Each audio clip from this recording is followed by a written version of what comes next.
Hello everyone. In this video, I'm going to show you how to use the framework to reproduce bugs in Python packages and repositories.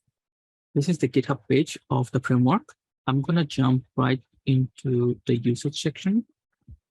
The first step is we have to clone the repository in our local machine. So I'm going to go to my machine and then I'm going to use Git to clone the repository. Git clone, and then we need the URL of the repository. So I'm going to go here and I'm going to use SSH. So I have the URL, and then I'm going to clone the repository into a repository called demo.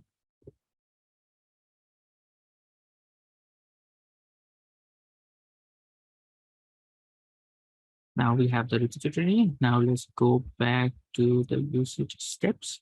The second step is we need to install all the dependencies. Now let me move to the dependency section. As you can see, we have a couple of dependencies. Now, I already have all the dependencies that we need. So what I'm going to do is I'm going to show you the versions I have.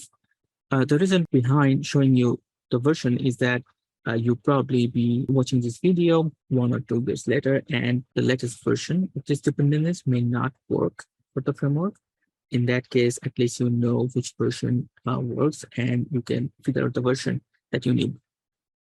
So first thing, we need Python. So let me show you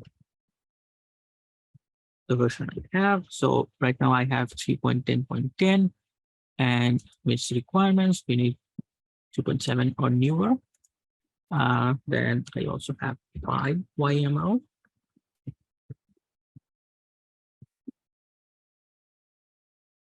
As you can see, I have the version 6.0.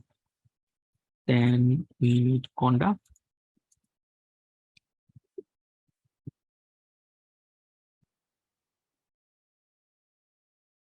Right now I have Conda 23.3.1. And then the last thing we need is Git. As you can see, we already have Git because we already use Git to clone the repository.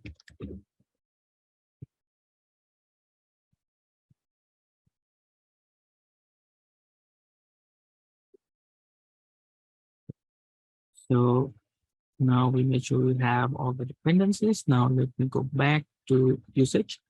Now the third step tells you that you can use the framework through 2 different ways. One is the notebook. Another one is we have an executable script, which is created from the same notebook. And that gives you options to use the framework through terminal. For this video, I'm going to show how to use the framework through the notebook. Now, there isn't much difference when you want to use the notebook versus the executable script. And the differences, I will show you the differences in the video as well. Now, let me go and open the notebook. So I'm going to do some demo, and then I'm also going to the terminal. So let me open the notebook. So here is the notebook, and let me go back to the GitHub page again. So the information that I have, it tells that please check out the talk string of the main method for available parameters and how to use them. So by that, what I mean is if we go here, so here are the main methods, then I have main, which I'm referring to in the documentation. So here I have the doc string, and that lists all the arguments that main function has and descriptions, what they mean. Now, don't worry about it. For this demonstration, we're just going to run main without any arguments, and main is simply going to ask us the information that it needs. And then I'm going to show you which arguments you can mention for what. So going back, then the documentation says to use the framework, first we must run init, and then we can run the main function. And the reason we need to run init first, because we need to initialize the framework, and then we can use the framework. Now let me go back to the notebook. So First, I'm going to run all the cells. The first cell is to import, and then we have the methods, and then let's execute them. Now, I'm going to skip the section for terminal because we are not using the framework through the terminal. I have this section because when I'm generating the main.py, that's the section I use to actually generate the argument parser that gives you the access to the framework through terminal. So we don't need to execute that. Instead, I'm going to go and execute init. Remember, you need to execute init first. So we execute main before init, then we're going to run into errors. So what init does, it's going to go and create the directories and uniforms that the framework needs. Now, if you execute init in the future, let's say you execute it once and then you run main, but in the future, by accident, you run init. There is no harm on that. It's not going to go override anything or delete anything. It's just the init function makes sure that you have all the directories and files that you need for the framework. So first I'm going to go and run init. And as you can see, it actually created a couple of directories that we need. Now, you may notice some of the directories already exist. It's just trying to make sure that we have them. Now we're going to go and run main. Since we ran main without any arguments, the framework is asking us the minimum information it needs to prepare the code environment, and then it's going to ask which file, test file or test script that we want to run to see the bug exist. So first, I'm going to go and pick a repository. For this one, let's pick the first repository. So I'm going to enter 1. And then it prints the bugs that is listed under this repository. So for this demo, let's go and pick the first bug. So I'm going to enter 1. Now, one thing I would like to highlight is in the list, some of the bugs, they actually has a hash at the end, whereas some others, they have a version. Now, the difference is when we have a hash, that means when the framework is preparing the content environment, it's going to install this package from using the GitHub repository. So it's going to download the repository, and then it's going to install a specific commit version of the package from that GitHub repo. Now, sometimes we don't need a very specific version. We can just reproduce a bug which was in a release version. In that case, we have version in the parentheses. So it's just to show which bug is created from repos and which bugs will be reproduced from a release version of the package. So for one, it will be from a repo. Now the framework is asking which test file that I want to run to show or see the bug exist. Some of the bugs that is listed has a test file that we provided just to show an example, but not all of them. Now, if a bug has a default test script provided, in that case, it gives you the option D, which means default. Now, when I say D, that means I want to run the default test file that is already provided. Now, let me show you. So for DIY, as you can see, I only have one test file. Now, if you want to add your own test file, for example, for the second bug, in that case, you can add that file in here, the Python file, and then you can name it with the issue number. So if you have 1048.py, then you will also see an option to enter D. So when you don't have this first option will not appear, but when you add files, then it will appear for you. You can also mention a path to a file that is not listed or that is not inside the test scripts directory. You can have it anywhere and you can put that path in here as an input. Now, it doesn't matter if the path is absolute or relative. As long as the path is correct, the framework will find it. Now, there could be also some cases where you don't want to run the test file. You just want to prepare the environment and then probably want to make some changes, different things. But you don't want to run a test file right now. You just want the environment. In that case, you can just put nothing, empty, and press enter. That will mean or tell the framework that we don't want to run any test files right now. We just want the environment. For this demonstration, I'm going to go and ask the framework to run the default file. Now, as you can see, the framework is downloading the repository. Let me go and show you where the framework downloads. So right now we are under the demo.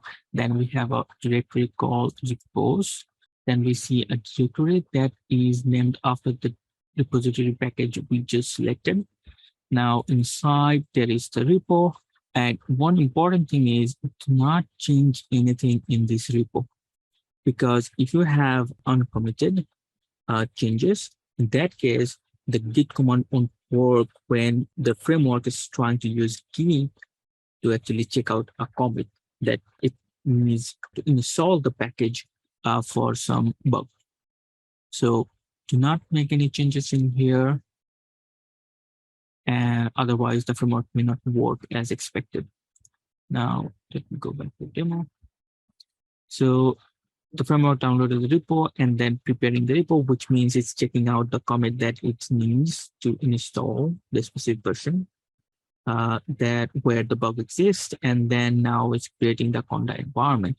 Now it's going to take some time to create that Conda environment because Conda always takes time, a lot of time to resolve the environment, and then also there is a lot of files that it needs to install. Now in the meantime, let me show you something. So at the bottom, we say that there is a docs directory that includes the API reference and documentation for developers and advanced users. Now, when you are exploring the framework, you probably don't need that, but when you want to use that framework for your scripts or in advanced level, or if you want to develop something on top of it, in that case, this documentation can come really handy. I'm just going to go and show you. So the API reference is just these all the functions that we have, and then there's all the arguments and provides a nice description of what each one of them means.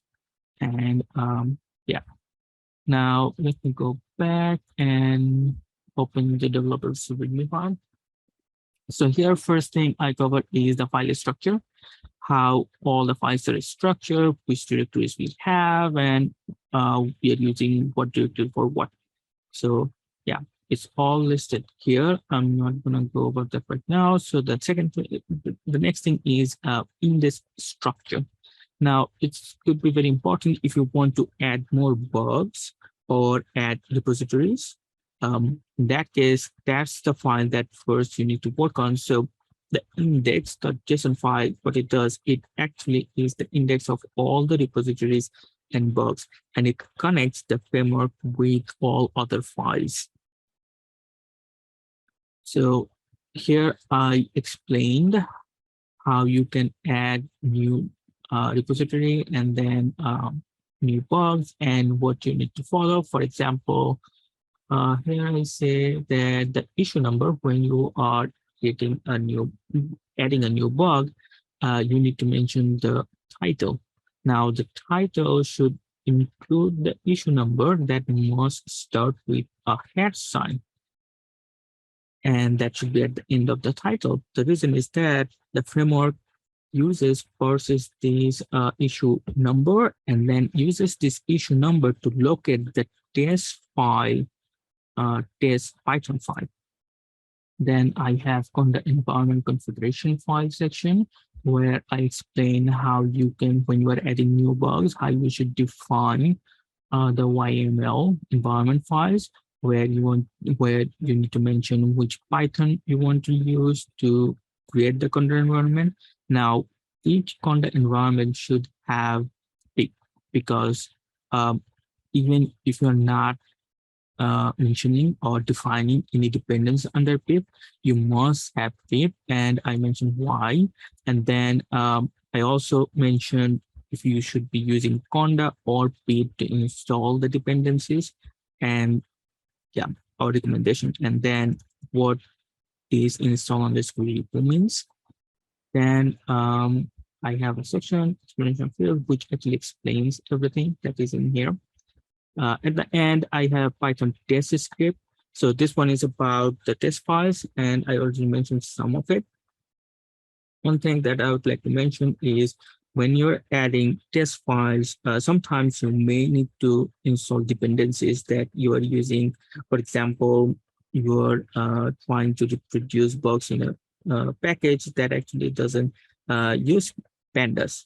Now you are using pandas in your test file or test script. Now, any dependencies that you need but is not mentioned as a dependency for the package that you are trying to reproduce bugs in that case, you need to install those dependencies either manually through the terminal, or you can import the pip module and then use the pip module within your script to install all the packages that you need, all the dependencies that you have. Now, sometimes you may need to run multiple test files. In that case, what we recommend is you can keep all those files in the directory, but add a postfix, and then call all those test files from a main one test file that is actually named after only after the issue number. For example, if you have 123a.py, 123b.py, then the issue number is 123, and then you need to have 123.py that the framework will call, and then from 123.py you will call the other files. Another way of doing it will be to combine merge all the test files that you have into a single one. Now let me go back and hopefully, yeah, so as we can see by now, the control environment is ready.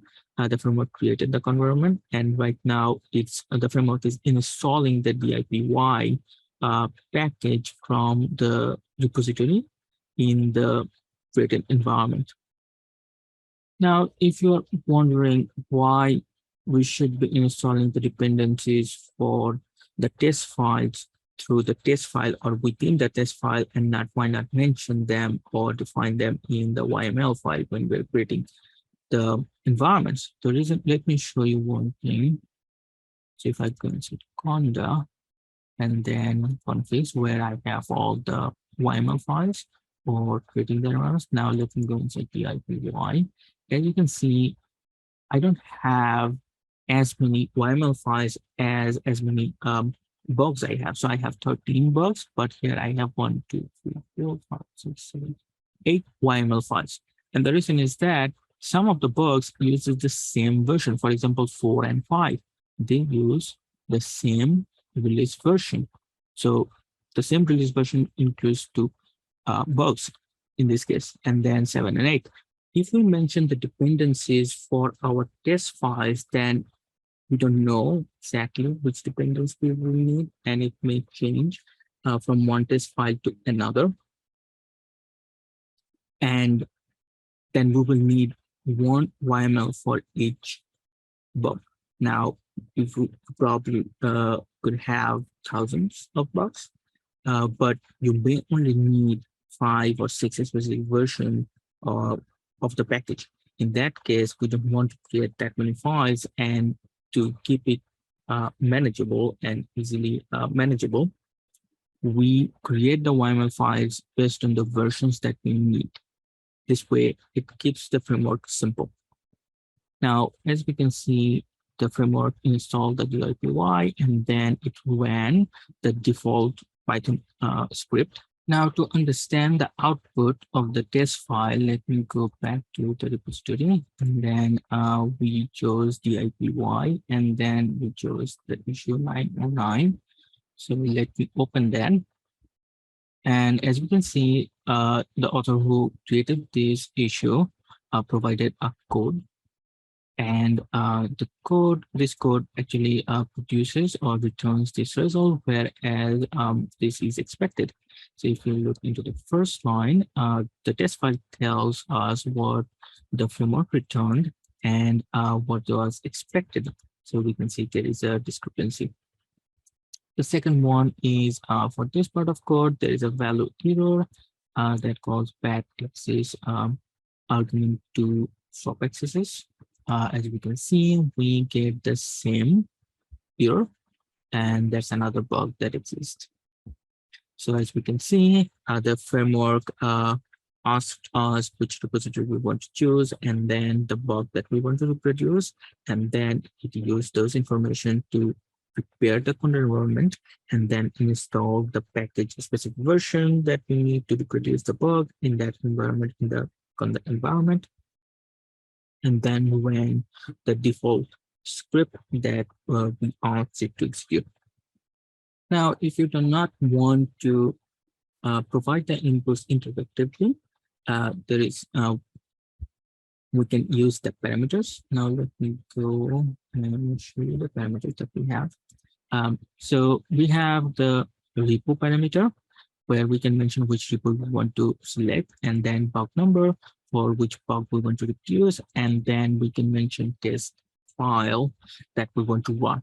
So I'm going to use these two parameters, and let me define the cell, and then I'm going to say name, and then equal VIPY bug number equal 1, and let's file equal.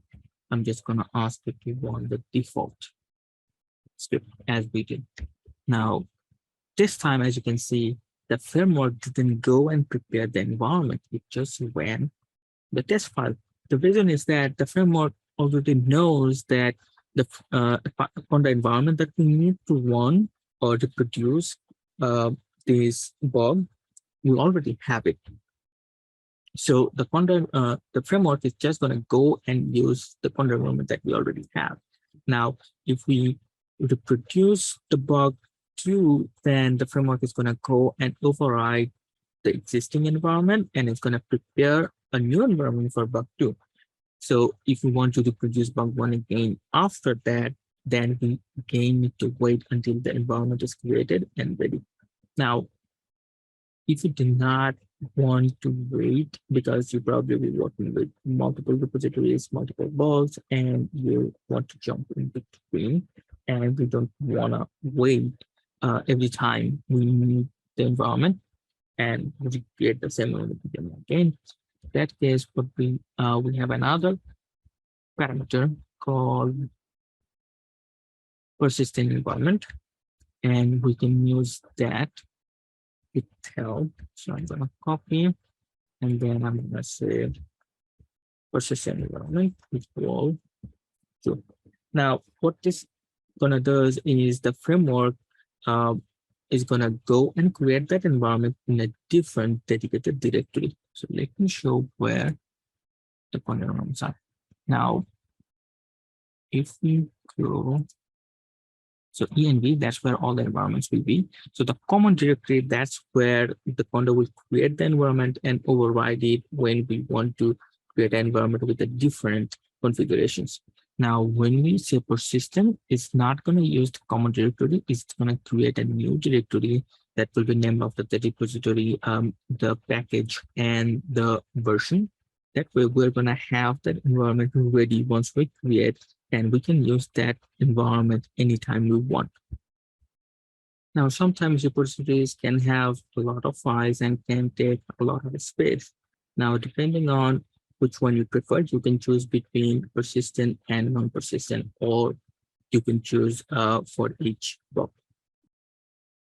Now, for command line or terminal usage, it's almost same. There is only a few differences. So here, as we can see, the parameters are already listed here. So you can compare the parameters here versus in the notebook. So first thing that we need to do is when we want to use the framework, we need to execute the init method. So for that, that's what we need to execute. And then to execute the main method, that's what we need. Now, when we want to mention the repo, we can use -r or dash repo. And for bug, you can use -n or bug -num. And for test file, you can use -t or test_file. If you want to make the environment persistent, in that case, just mention -p or -env persistent. You do not need to provide true or false. You just need to add this parameter as a flag when you're using through the terminal. So as you can see, there is not much difference. And for test file, for escape, just mention empty quote, so empty string. For default, you can mention D. And otherwise, you can mention the path where the file resides that you want to execute. So that's how you can use the framework. Thank you. Thank you everyone for watching.